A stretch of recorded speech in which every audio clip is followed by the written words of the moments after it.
여호와께서 시내 광야에서 모세에게 말씀하셨습니다. 여호와께서 말씀하신 때는 이스라엘 백성이 이집트에서 나온 지 2년째 되는 해의 첫째 달이었습니다. 이스라엘 백성에게 정해진 때에 유월절을 지키라고 전하여라. 유월절을 지켜야 할 때는 이달 14일 해질 무렵이다. 이스라엘 백성은 유월절에 관한 모든 규례를 지켜라. 그리하여 모세는 이스라엘 백성에게 유월절을 지키라는 말씀을 전했습니다. 이스라엘 백성은 첫째 달 14일 해질 무렵에 시내 광야에서 유월절을 지켰습니다. 이스라엘 백성은 여호와께서 모세에게 명령하신 그대로 했습니다. 그러나 그날 유월절을 지킬 수 없는 사람들이 있었습니다. 그들은 시체를 만져서 부정해진 사람들입니다. 그들은 그날 모세와 아론에게 갔습니다. 그들이 모세에게 말했습니다. 우리는 시체를 만졌으므로 부정합니다. 그렇지만 이 정해진 때에 우리도 여호와께 예물을 드려야 하지 않겠습니까? 우리도 다른 이스라엘 백성처럼 예물을 드리고 싶습니다. 모세가 그들에게 말했습니다. 기다리시오. 여호와께서 여러분에게 무엇이라고 말씀하실지 알아봐야겠소. 그때 여호와께서 모세에게 말씀하셨습니다. 이스라엘 백성에게 전하여라. 너희나 너희 자손은 시체를 만져서 부정해졌거나 먼 길을 떠나 있을 때라도 여호와의 유월절을 지켜야 한다. 그러한 사람은 유월절을 지키되 둘째 달 14일 해질 무렵에 지켜라. 그때에는 쓴 나물과 누룩을 넣지 않은 빵을 어린 양고기와 함께 먹어라. 먹던 것을 다음날 아침까지 남기지 말고 양의 뼈를 부러뜨리지도 마라. 유월절을 지킬 때에는 이 모든 규례를 지켜라. 부정하지도 않고 먼 길을 떠나지도 않은 사람은 유월절을 지켜라. 만약 지키지 않으면 그는 백성에게서 끊어질 것이다. 그는 정해진 때에 여호와께 제물을 바치지 않았으므로 죗값을 받을 것이다. 너희 가운데 사는 외국인도 여호와의 유월절을 지킬 수 있으니 그가 유월절을 지킬 때에는 모든 규례를 따르게 하여라. 너희가 지키는 규례를 외국인도 똑같이 지키게 하여라. 가슴에 손을 얹고 믿음을 고백하고 말씀을 듣겠습니다. 제가 먼저 고백하겠습니다. 하나님은 나를 사랑하십니다. 나는 그 사랑 안에 있습니다. 하나님은 오늘 나에게 말씀하실 것입니다. 그 말씀에 능력이 있습니다. 그 말씀에 생명이 있습니다. 나의 마음을 하나님께 열겠습니다. 나의 생각을 예수님께 집중하겠습니다. 들은 만큼 변합니다. 들은 만큼 행복해집니다. 민수기는 출애굽한 이스라엘 백성의 약속의 땅에 들어가기까지 광야 생활 대부분을 기록하고 있는 성경이다 그랬습니다. 근데 실제 민수기를 보게 되면 시내산에 머물러서 그 다음에 약속의 땅으로 출발하는 시점이 민수기 10장에 가서야 출발을 합니다. 그래서 왜 민수기 1장에서부터 광야 여정을 본격적으로 시작하지 않았을까 이런 질문을 하면서 1장부터 9장까지 내용을 이제 보게 되는데 그 내용이 광야 생활하면서 그 광야 생활을 넉넉히 이기기 위하여 필요한 아주 중요한 영적 교훈을 담고 있다라는 것을 볼 수가 있습니다.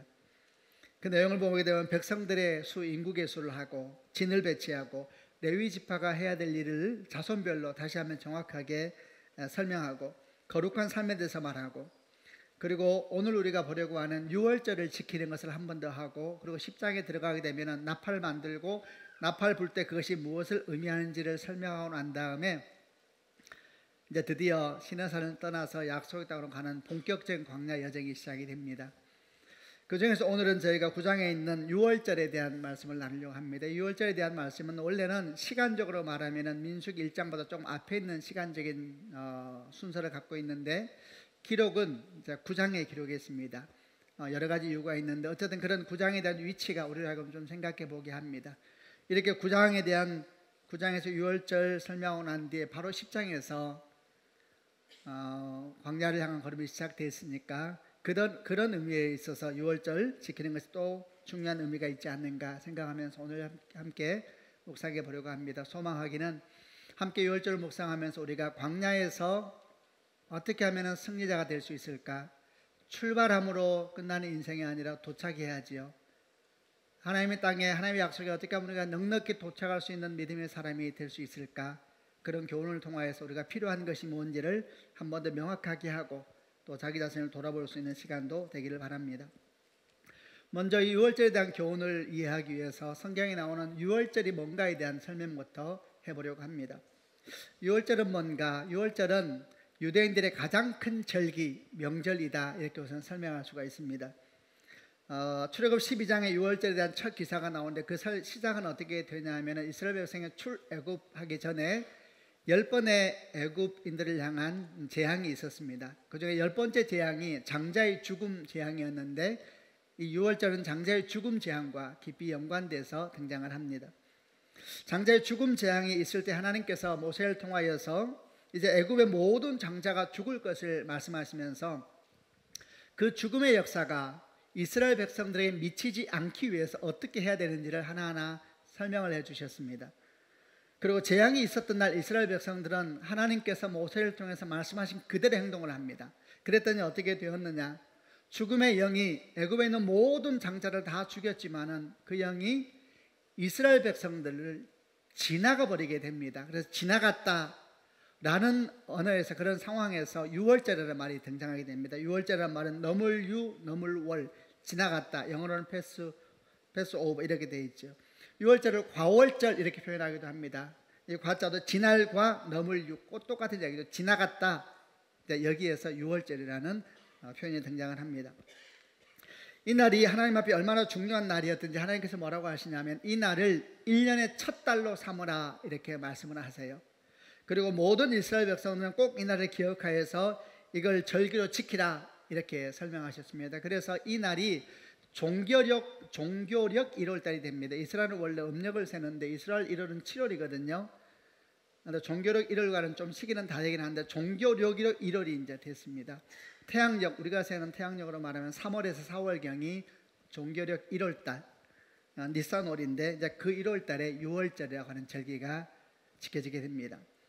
유월절은 한마디로 말하면 이스라엘의 광복절이다 이렇게 말할 수 있는데 이런 모든 내용이 잘 기록되어 있는 본문이 출애굽 12장 2절부터 16절인데 좀 깁니다만은 이 내용을 좀 정리하기 위해서 같이 읽어보려고 합니다. 제가 먼저 2절을 읽겠습니다. 너희들에게 이 달은 1년의 첫 달이 될 것이다. 3절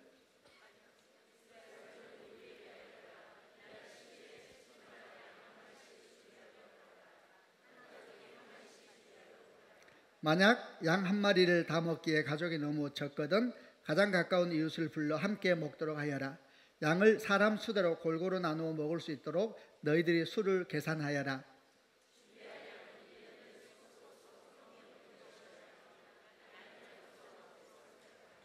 이달 14일까지 그 양을 잘 지켰다가 어두워질 무렵에 모든 이스라엘 무리가 모여 그것을 잡도록 하여라.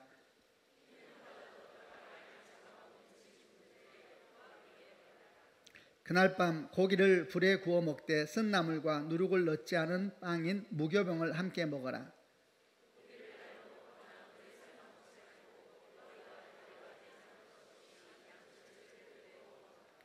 그 어느 것도 아침까지 남겨두어서는 안 되며 만약 아침까지 남은 것이 있거든 불에 태워라.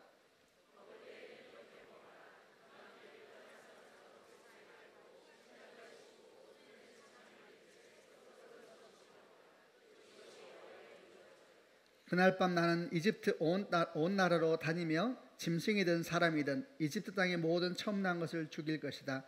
그리고 이집트의 모든 신들에게도 벌을 내릴 것이다. 나는 여호와이다.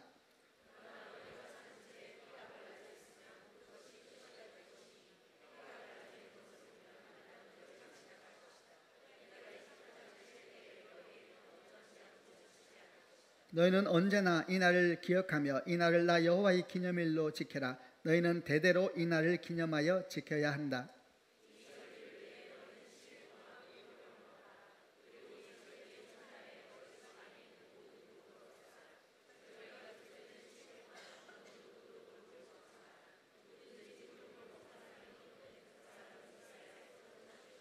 절기의 첫날과 마지막 날에는 거룩한 모임으로 모이고 음식을 준비하는 일 말고는 아무 일도 하지 마라. 아주 대단히 중요한, 오늘날 우리 구원에 있어서도 아주 대단히 중요한 유월절에 대한 기사가 이렇게 자세하게 기록이 되어 있습니다. 내용을 정리해 보면 이렇습니다. 종교력 1월 10일 날 집집마다 양이나 염소 중에서 한 마리를 준비한 수컷 한 마리를 준비하는데 그 수컷 한 마리는 흠없고 1년 된 수컷이어야 된다. 그리고 그 양을 14일까지 잘 지키다가 14일 어두워질 무렵 또는 해질녘 이렇게 표현할 수 있습니다. 해질녘에 잡아서 그 피는 문설주와 임방, 쉬운 성경은 문틀의 옆과 위, 문틀이 양쪽에 있죠. 문틀, 양쪽 문틀과 위에 피를 바르고 고기는 불에 구워서 그 밤에 먹어야 한다. 아침까지 남은 것이 있으면 다 불태워 버려야 한다. 이 고기와 함께 같이 먹어야 될 음식이 있는데 그 음식이 무교봉과 쓴 나물이다. 무교봉은 없을무, 누룩교, 누룩 없는 빵을 말하는 겁니다. 무교봉과 쓴 나물이다. 제가 무교봉을 한번 사진으로 보여드릴까요? 무교봉이 이제 이건데 이게 사실 저희가 매월 한 번씩 하는 성찬할 때 앞에서 저희가 집례할 때 앞에서 이게 이스라엘에서 이제 공인된 걸 가져왔는데 그때는 이렇게 뭐 점 있고 이러진 않았겠죠. 아주 딱딱하고 맛없습니다. 이제 이게 무교병입니다. 그 다음에 또 뭐라고 성경이 기록하고 있냐면 이렇게 양고기와 무교병과 쏜나물을 먹는데 음식을 먹을 때 그냥 먹지 말고 금방 떠날 사람처럼 차비하고 먹어야 된다. 옷을 다 입고 신발 신고 손에 지팡이 들고 서둘러서 먹어라. 이렇게 말씀하고 이 내용이 유월절 규례입니다. 이렇게 하나님께서 모세를 통해서 말씀하시자 이스라엘 백성들이 그날 하나님 말씀한 대로 행동을 합니다. 그랬더니 어떻게 되었는가? 그날 밤 하나님께서 애굽 온 땅에 처음 난 것을 다 죽이실 때에, 애굽에 처음 난 것을 죽인다는 얘기는 장자가 죽으면 그 집이 죽는 겁니다. 이게 아주 상징적인 것이죠. 그래서 애굽에 처음 난 것을 다 죽였다는 얘기는 애굽을 죽인 것이고 애굽의 신들을 죽인 겁니다.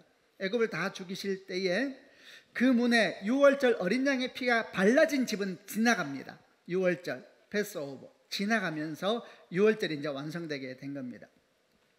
그럼 이런 구약의 유월절이 오늘 우리에게는 어떻게 이루어졌는가? 결론적으로 말씀을 드리면 구약의 유월절은 십자가에 달리신 예수님을 통해서 완전하게 성취되었습니다. 예수께서 십자가에 돌아갔을 때 상황을 제가 잠깐 요약해 보겠습니다. 주님은 십자가에 달리시기 전날 밤에 제자들과 함께 예루살렘 성내에서 유월절 식사를 하십니다.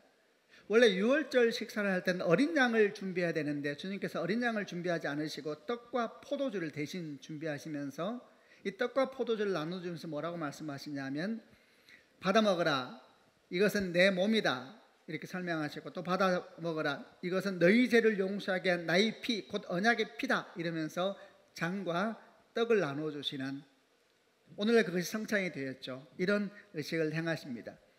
이 의식은 무엇을 주님이 말씀하신 것이었냐면 주님 스스로 당신이 어린 양이라는 것을 말씀하고 있는 겁니다. 그리고 그날 밤 주님은 잡히셨고 그 다음날 십자가에 못 박혀 죽으셨는데 그 시간이 3시경인데 이것을 유대적으로 표현하면 해질녘입니다. 해질녘은 저녁이 아니라 오후 시간을 말하는데 해질녘에 십자가에 못 박혀 죽으셨습니다. 그리고 그날 저녁 해가 지면서 뭐가 시작되냐면 그때는 안식일과 유월절이 붙어있는 같은 날에 왔습니다. 그날 저녁에 유월절이 시작이 됩니다. 그래서 이런 모든 내용을 정리해 보면은 주님이 십자가에서 죽으신 시간은 유월절 어린 양, 1년 된 흠없는 어린 양이 죽임을 당하였던 14일 해질녘, 그때 우리 주님께 십자가에서 죽으신 것입니다. 십자가에 달리기 전날 밤에 제자들이 예루살렘에서 유월절 식사를 했다 그랬는데, 그리고 십자가에 못 박혀 죽으시까지 그 날은 같은 날입니다. 이스라엘은 저녁에 해가 지면서 하루가 시작되고 그 다음 해가 질 때까지 하루이기 때문에 유월절 식사부터 죽으실 때까지 시간이 같은 날이죠. 그리고 그 다음 날 저녁, 그게 저녁입니다. 그때 유월절이 시작됐습니다. 요한복음 19장 14절은 실제로 뭐라고 말씀하셨냐면은 주님께 죽으신 날이 유월절 예비일이었다 이렇게 설명하고 있습니다. 요점은 정리하면 이런 겁니다. 출애굽 12장에 나와 있는 유월절 사건, 그리고 그 중심에 있는 유월절 어린 양은 십자가에 죽으신 예수 그리스도이십니다. 일찍이 세례 요한은 성령의 감동을 따라 이 일을 외치고 있었습니다. 자기에게 세례를 받으러 오는 예수님을 보시고 뭐라고 외쳤습니까? 보라, 세상 죄를 지고 가는 하나님의 어린 양이로다 이렇게 표현했고, 또 사도 바울은 고린도 교회에 보낸 글에서 예수님을 이렇게 설명하셨습니다. 우리의 유월절 양 곧 그리스도께서 희생되셨도다. 사도 베드로는 베드로전서에 이렇게 설명합니다. 한 점의 죄도 흠도 없으신 우리 어린 양 예수 그리스도의 보배로운 피로 여러분은 구원받은 것입니다. 주님께서도 요한복음 6장에서 직접 이렇게 또 설명을 하셨습니다. 요한복음 6장 53절 54절인데 이것은 같이 읽겠는데 제가 먼저 53절 읽겠습니다. 예수님께서 그들에게 말씀하셨습니다. 내가 너희에게 진리를 말한다. 너희가 인자의 살을 먹지 않고 또 그의 피를 마시지 않으면 너희 속에 생명이 없다. 54절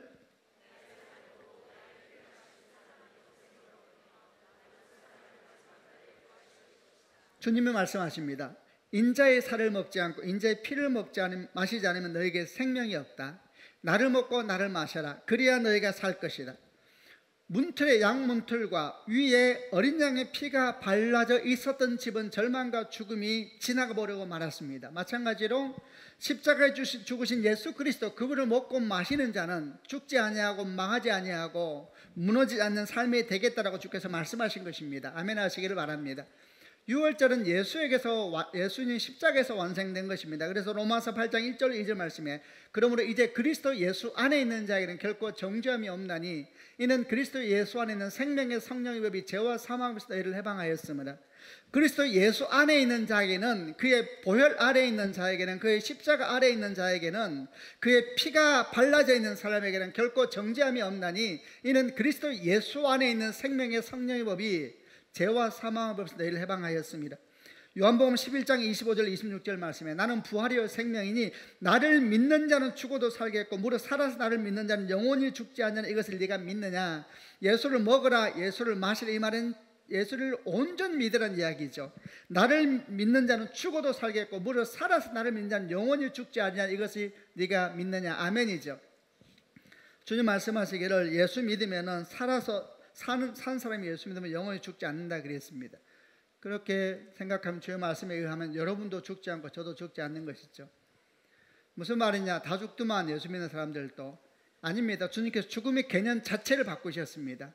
예수하는 자는 죽지 않고 잠시 자는 것입니다. 죽음과 자는 것은 뭐가 차이가 있느냐? 죽음은 일어나지 못하지만 잠은 시간이 되면 일어나는 것이 잠입니다. 주께서 재림하실 때 우리는 모두 다 영광 중에 부활하게 될 것입니다. 아멘 하시길 바랍니다. 이런 모든 것이 어디서 완성되었느냐? 예수님의 십자가에서 완성된 겁니다. 구약에 있는 유월절은 예수의 십자가에서 완성되어서 우리 또한 그 유월절을 지키기 위하여서 교회마다 조금 시간은 다르지만 우리 같은 경우는 매월 첫 주에 그의 몸과 그의 피를 상징하는 살과 떡과 잔을 가지고 우리가 성찬식을 베푸는 것이죠. 나를 먹어라 나를 마시라 그래야만 살 것이다. 그 유월절을 날마다 기억하면서 우리가 예배하고 있는 것이 오늘날 완성된 유월절입니다. 그래서 우리는 구약처럼 유월절을 지킬 필요가 없습니다. 그 대신 우리는 어린 양 예수 그리스도 그분을 먹고 마시고 살아가는 것, 그것이 오늘날 우리가 유월절을 지키는 겁니다. 이런 유월절 사건을 민수기 10장에서 본격적으로 광야를 시작하기 전에 9장에서 시기적으로는 원래 앞에 시작됐다 그랬습니다. 1장도 이전보다. 근데 위치적으로 9장에 놓으심으로 말미암아 바로 출애굽하면 본격적인 광야 직전 일을 하게 하셨다는 것을 우리에게 보여주고 있는 것이죠. 왜 그럴까요? 이게 아주 중요한 거라는 겁니다. 이 6월절이 우리에게 주는 영적 교훈을 지키지 못하면 광야에서 우리가 서 있을 수 없다는 겁니다. 광야가 우리를 삼켜버리게 될 것이다. 그래서 주님께서 이제 본격적인 광야 여정을 시작하기 전에 그 마지막 중요한 사건으로 두 번째 유월절입니다. 첫 번째 유월절은 1년 전에 출애굽할 때 있었잖아요. 두 번째 유월절을 지키게 하신 겁니다. 그냥 시간 됐으니까 지킨 거 아니냐. 신해사 1년 정도 있으니까 1년이 지났거든요. 시간 돼서 지킨 거 아니냐. 그렇게 보면 안 됩니다. 그 시간까지 있게 한 분이 주님이십니다. 그리고 그 시간까지 있게 하셔서 유월절 한 번 더 진행을 한 다음에, 왜냐하면 첫 번째 유월절은 정신이 없었거든요. 뭔 말인지도 모르고 지나갔죠. 그러나 두 번째 유월절은 지금 율법도 받게 되었고 성막도 완성되었고 이제 이스라엘 백성의 진도 배치됐고 모든 것들이 다 이제 준비된 상황이죠.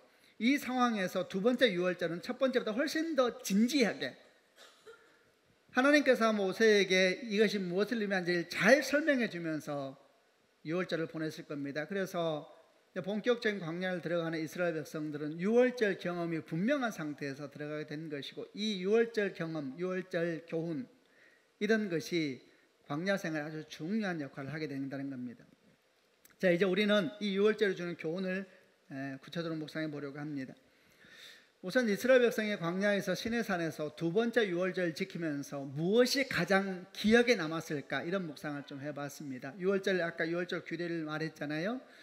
실제로 지켜가면서 어린아이부터 노년까지 제일 딱 각인됐을 내용이 뭘까, 세 가지를 생각해 보았습니다. 그리고 세 가지에서 광야 여정에서 반드시 필요한 교훈들을 찾아보려고 합니다. 첫 번째, 유월절에는 반드시 어린 양의 피를 문틀의 좌우와 위에 바르고 그 고기를 먹어야만 했습니다. 이거 안 하면 유월절은 시작되지도 않고, 이거 안 하면 유월절은 아예 의미 자체가 없는 겁니다. 유월절 자체가 그 피로 말미암아 절망과 어둠이 지나가는 것이었는데, 이 어린 양의 피 바르고 그 고기 먹지 않으면은 아예 이런 일이 일어나지 않기 때문에, 어린 양의 피를 바르고 그리고 그 고기를 먹지 않는 사람은 광야의 시작도 할 수 없는 것이고, 또 시작했다 할지라도 그 광야가 그를 삼켜버리고 광야의 힘을 이길 수가 없을 겁니다.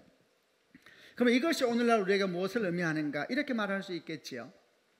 이 말은 우리가 날마다 광야의 길을 걸어가는 이 세상을 살면서 날마다 주의 십자가 앞에 나아가야 된다, 이렇게 의미할 수가 있을 겁니다. 십자가의 보혈 아래에 있어야 된다.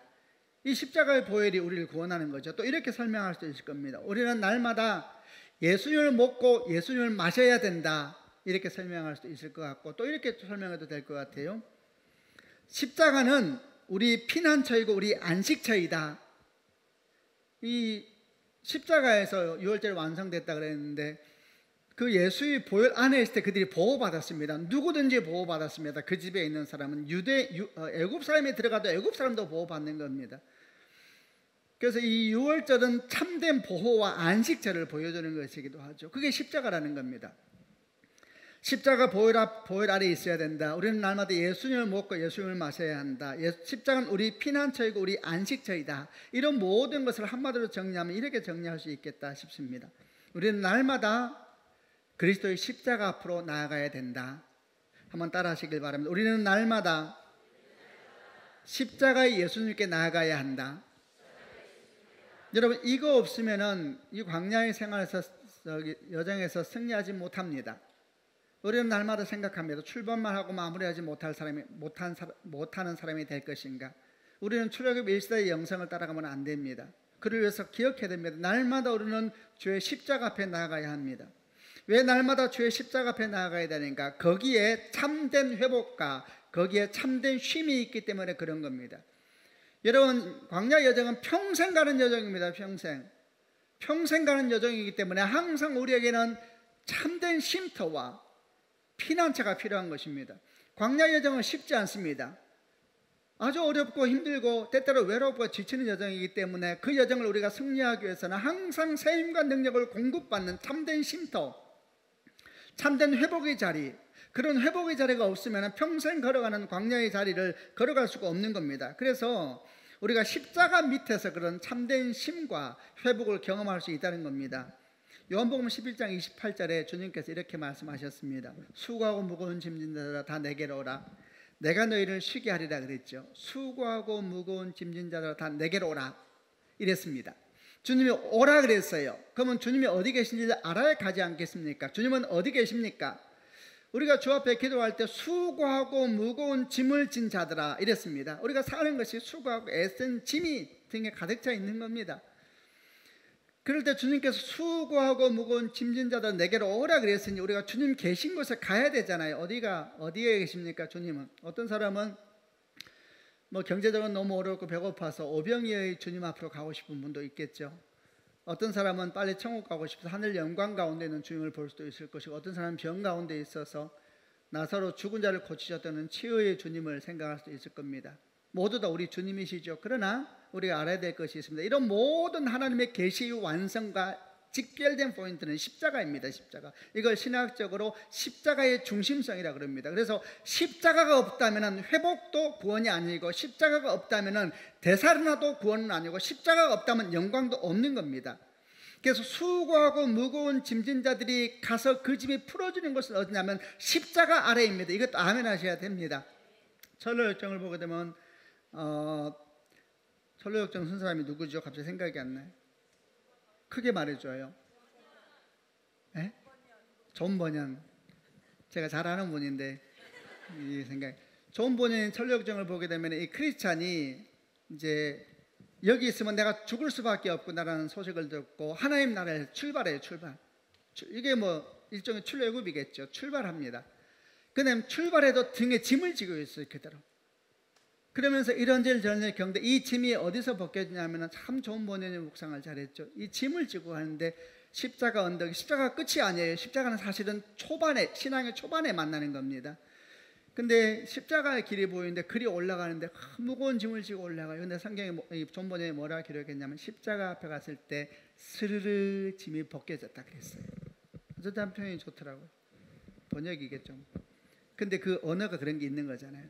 십자가 앞에 갈 때 스르르 짐이 벗겨졌다. 수고하고 무거운 짐진 자 다 내게로 오라. 내가 내일 십자가입니다. 십자가. 이게 참 아이러니입니다. 왜냐하면 십자가는 고통과 죽음의 자리입니다. 그래서 고상한 사람들은 십자가를 좋아하지 않고 여러분도 또 저도 십자가를 그렇게 좋아하지 않을 겁니다. 그러나 여러분, 성경은 십자가의 쉼이 있다라고 우리에게 계속 말하고 있습니다. 어떻게 그럴 수가 있을까요? 왜냐하면은 그 십자가 고통과 죽음의 자리인데 거기에서는 어떤 일이 생기고 있냐? 주님께서 우리 고통을 대신 짊어지시고 우리 죽음을 대신 짊어지신 것이 십자가이거든요. 이사야 53장 4절 5절 말씀에 그는 실로 우리 질병을 짊어지고 우리의 슬픔을 대신 겪었다. 그러나 우리는 생각하기를 그가 징벌을 받아 하나님께 맞으며 고난을 당한다 하였노라. 그가 찔림은 우리 허물 인함이요 그가 상함은 우리 죄악을 인함이라. 그가 징계를 받음으로 우리가 평화를 누리고 그가 채찍에 맞음으로 우리가 고침을 입었도다 그랬습니다. 십자가가 신비한 것입니다. 십자가는 고통을 상징하는 것이지만 사실은 우리 고통을 대신 지신 주님을 만나는 자리가 십자가 아래라는 것을 반드시 기억하는 축복이 있길 바랍니다. 그래서 예수 만나서 십자가 못 만나면 다 끝나는 겁니다. 그거 속는 겁니다. 날마다 십자가 앞에 나가서 거기에 쉼이 있고 거기에 회복이 있고 거기에 치유가 있는 겁니다. 그 십자가 앞에 나가야 된다는 것이죠. 우리는 다 쉼이 필요합니다. 영혼도 육체도 쉼이 필요합니다. 그래야지 약속의 땅까지 들어갈 수가 있는 겁니다. 어디서 쉼을 얻어야 될 것인가? 어떤 사람은 재정적인 안정감에서 쉼을 얻지요. 지금 통장에 돈이 많이 들어오면 잠이 오잖아요. 평화가 오죠. 어떤 사람은 관계에서 쉼을 얻습니다. 부부 관계가 회복되고 어제 사왔다 오늘 남편이 미안하다 그러면 평화가 오죠.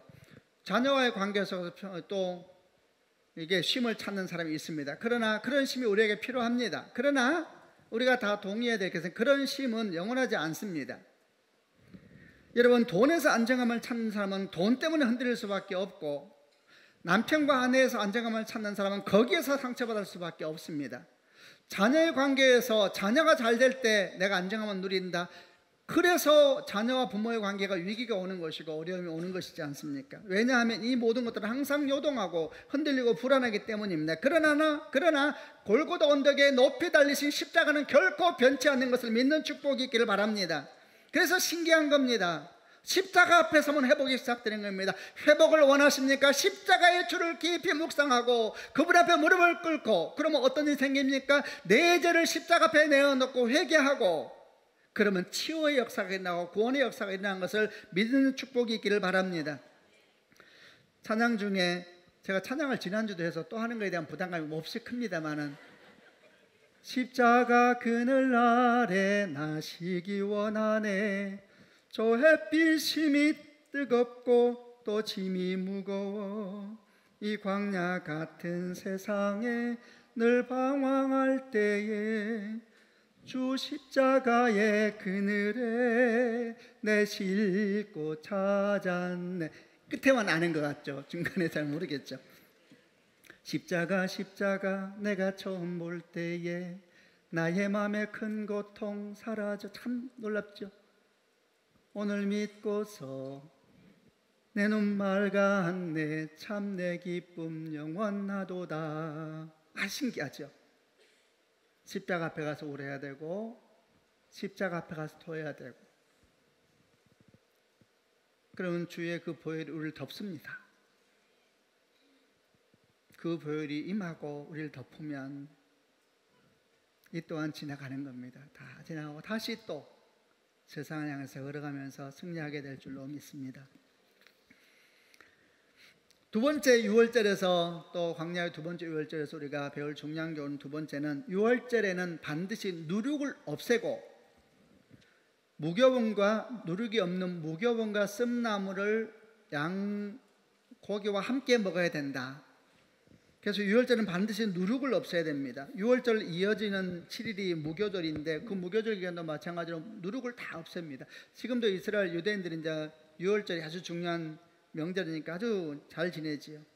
그 얘기 들어보면은 제일 중요한 것이 누룩을 없애는 건, 누룩을. 집안에는 모든 누룩과 관련된 것은 빵, 떡, 뭐 과자 다 온 집에 누룩을 다 찾는 거예요. 요즘에는 유대인들도 바빠가지고 누룩을 찾는 하나님을 부른대요. 그래서 그걸 전문적으로 잘 찾나 봐요. 다 집에 누룩을 다 치우. 그게 유월절을 준비하는 겁니다. 누룩을 안 먹어. 누룩을 다. 누룩이 뭡니까? 누룩의 역할은 빵을 달콤하게 만들고 고소하게 만들고 부풀어 오르게 만드는 역할을 합니다.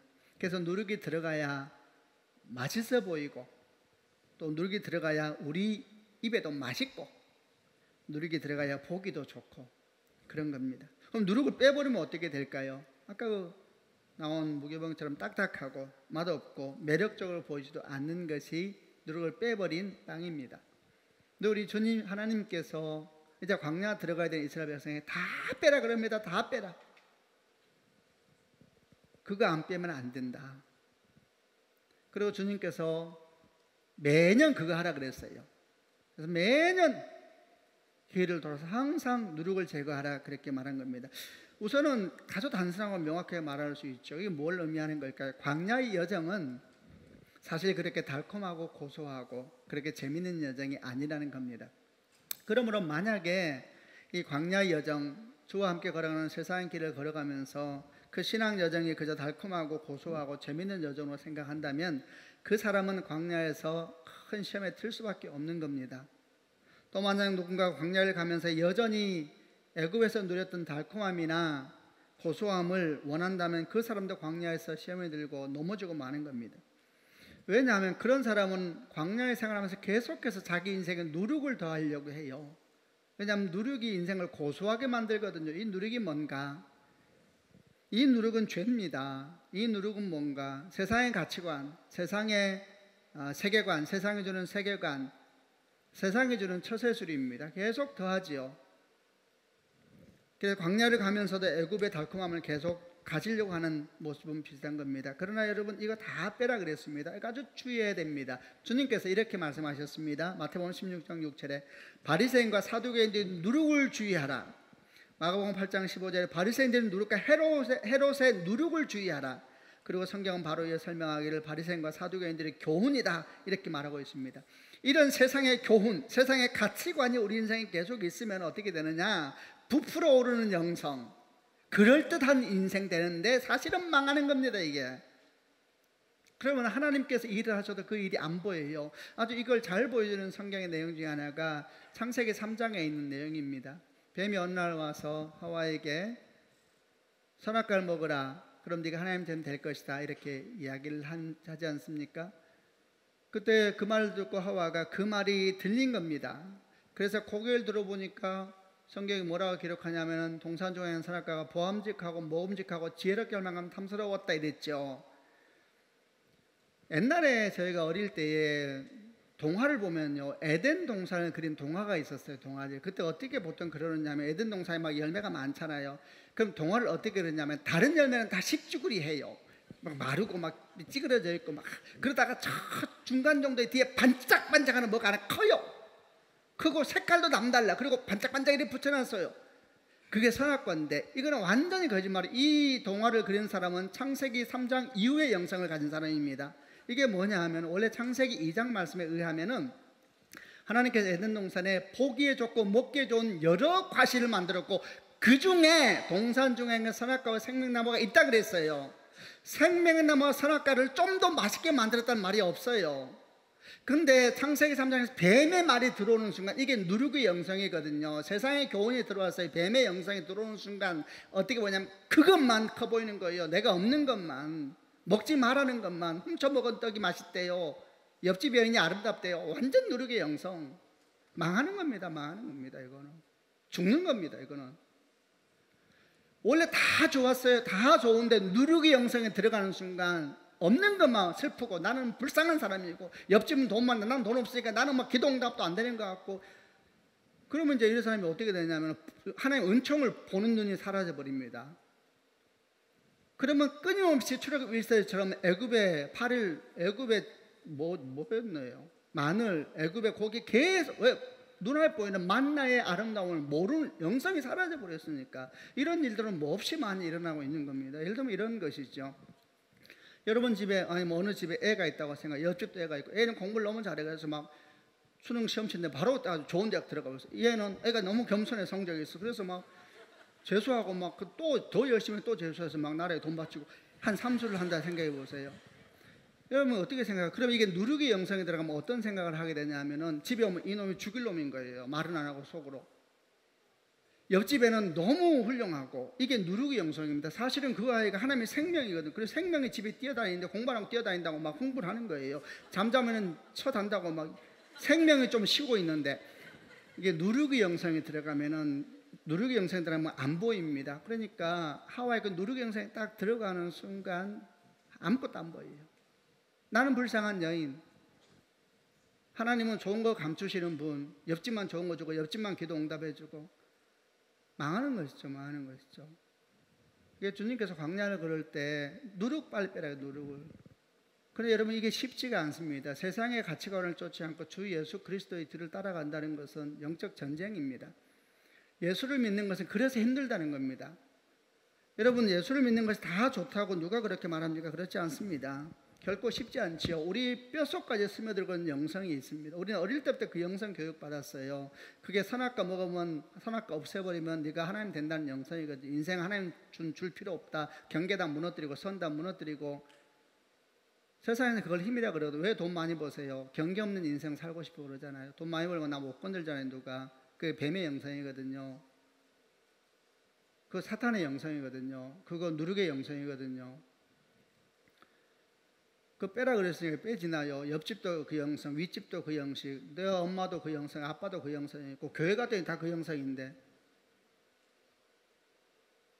몸부림치는 과정이 필요한 것이죠. 제가 한 권사님을 이전에 만났는데 이분이 정말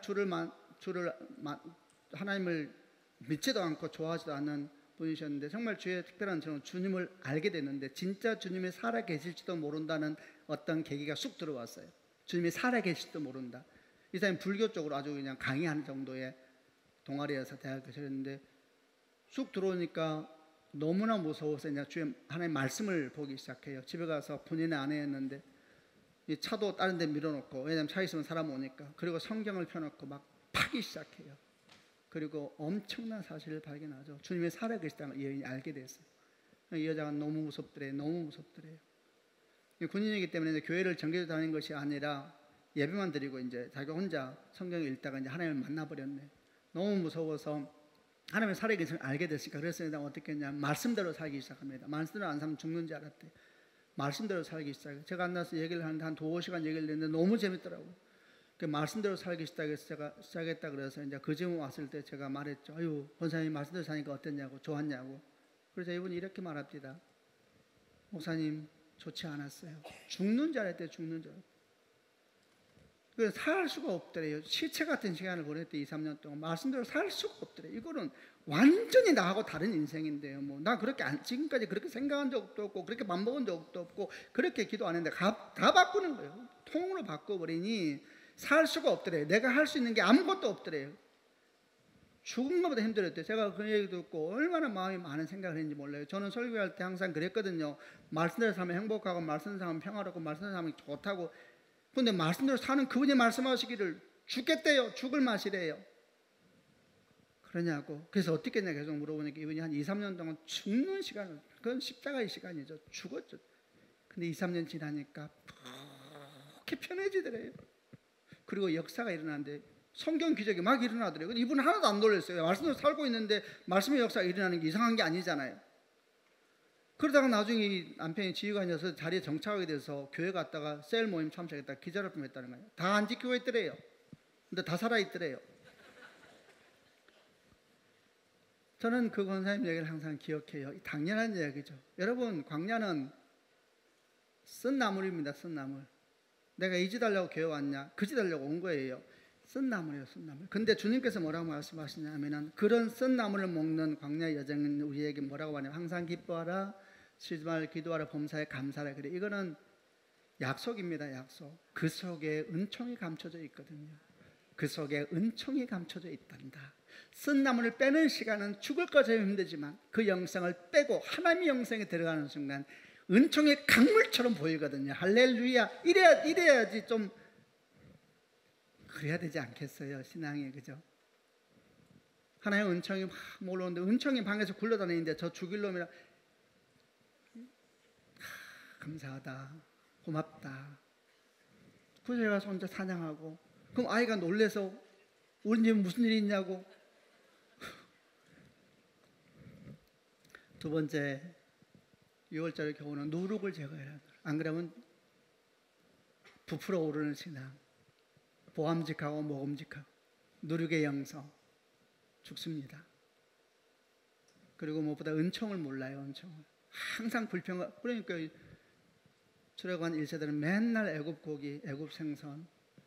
왜냐하면 만나가 떨어지는데 그 만나의 존경을 몰랐거든요. 맨날 같은 것 같고. 애굽의 영성, 누룩의 영성, 그걸 빼야 된다. 안 그러면 광야에서 어떻게 네가 버티겠느냐. 세 번째 마지막 6월절은 또 무엇을 교훈합니까? 금방 길을 떠날 사람처럼 채비하고 먹어야 된다. 옷 입고 신발 신고 지팡이 들고 급하게 먹어라. 단순하지요. 광야는 종점이 아니라는 겁니다. 이 종점이 아닌 광야의 영성을 가지고 있지 않으면 어떻게 되느냐? 하나님의 나라를 기다리지 않죠. 약속의 땅을 소망하지 않아요. 가까운 어른 한 분이 아프셔서 병원에 갔는데 이 어른이 나이가 많으시고 그래서 수술도 몇 번 하고 그래서 너무 힘드셔서 교회 권사님이 있어요. 힘드셔서 하나님의 빨리 데려달라고 이렇게 이제 기도하는데 몸이 너무 아프시니까 이제 좀 나아가는 과정이셨는데 제가 갔더니 제가 목사니까 그래도 가까운 사람이 목사니까 저보고 좀 한마디 해주라 그러더라고요. 당신한테 좀 위로받게. 그래서 제가 좀 생각하다가 나름대로 생각하여서 이렇게 얘기했습니다.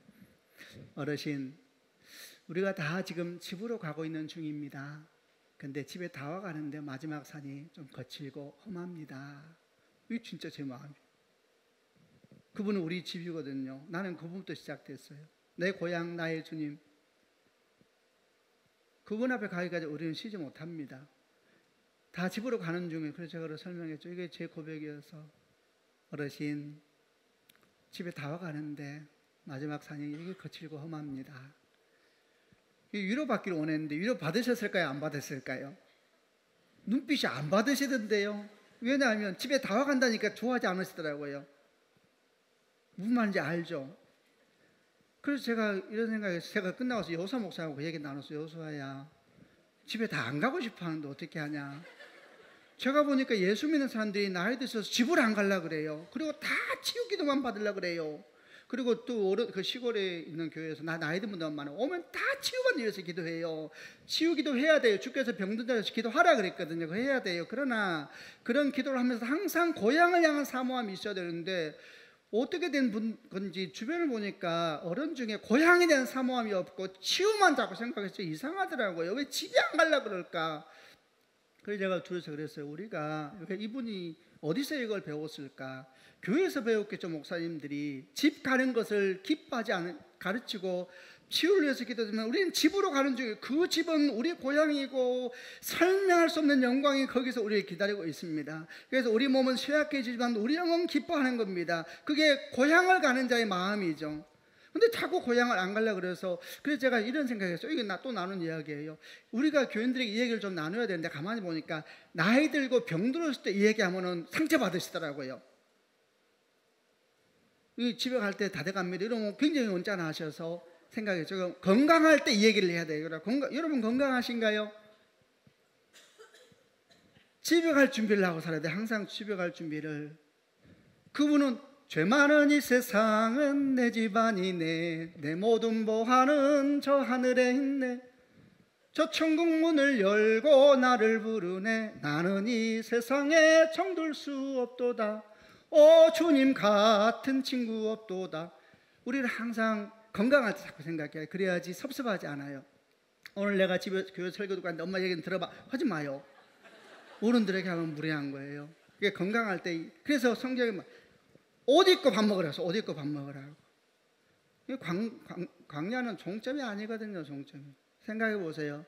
광야 다 텐트 지고 살았는데 어느 날 이스라엘 백성이 한 명이 텐트 오던 옆집하고 막 싸워. 왜? 나 큰 텐트 치겠다고. 내 땅 크게 치겠다고. 그리고 또 어떤 사람은 저 산으로 올라가서 뷰 좋은데 텐트 치겠다고. 그러면은 옆에 있는 사람이 어떤 생각이 들까요?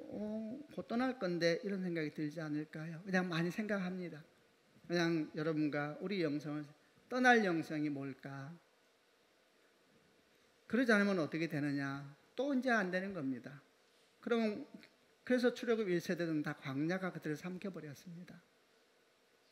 그 중에서 여호수아와 갈렙만 믿음을 굳게 잡고 지금 말한 것처럼 주의 십자가 앞에 서고 날마다 누르게 영성을 제거하고 항상 떠날 준비하고 살고 이러니까 주께서 여호수아와 갈렙을 귀히 여기시죠.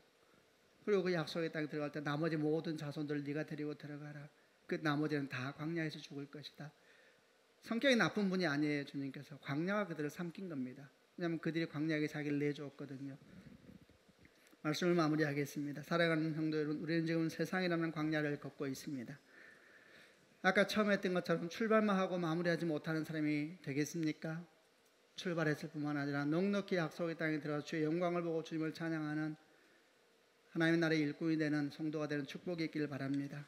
날마다 주의 십자가 앞에 서십시오. 거기에 평화가 오고 거기에 회복이 있습니다. 아멘. 누르기 영성을 제거하십시오. 그래야 은총이 보입니다. 세 번째, 항상 떠날 준비하고 삽시다. 주께서 부르실 때 기쁨으로 갈 수 있도록. 그러면 오늘 아주 복되게 살 수 있을 줄로 믿습니다. 그런 축복이 여러분과 함께 있기를 주님의 이름으로 축원합니다. 아멘. 기도하십시다.